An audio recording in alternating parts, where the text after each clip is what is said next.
Mula sa isang malungkot na trahedya, isang bayanihan ang umusbong upang magbigay ng pag-asa at bagong buhay para sa sanggol na nakaligtas matapos pumanaw ang kanyang ina habang nanganganak ng mag-isa sa isang boarding house sa Barangay Bulwa noong Abril 27.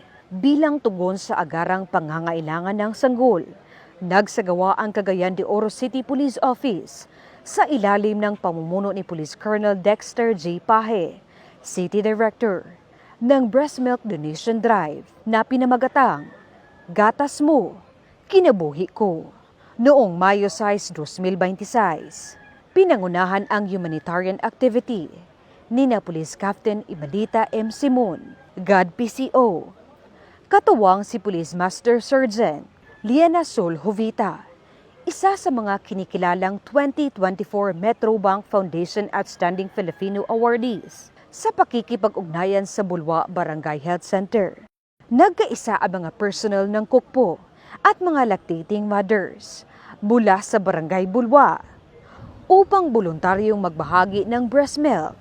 Ang simpleng donasyong ito ay nagbahagi ng simbolo at malasakit, pagkakaisa at pagmamahal ng komunidad para sa isang sanggol na maagang naulila.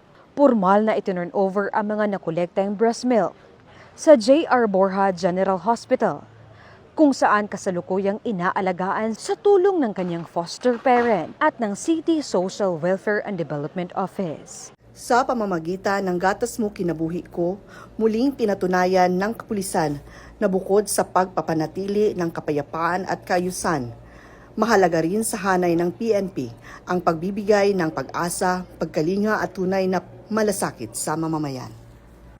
Sa likod ng isang masakit na kwento, ipinakita ng komunidad at ng kapulisan na sa panahon ng pangangailangan, may mga pusong handang magbigay buhay at pag-asa.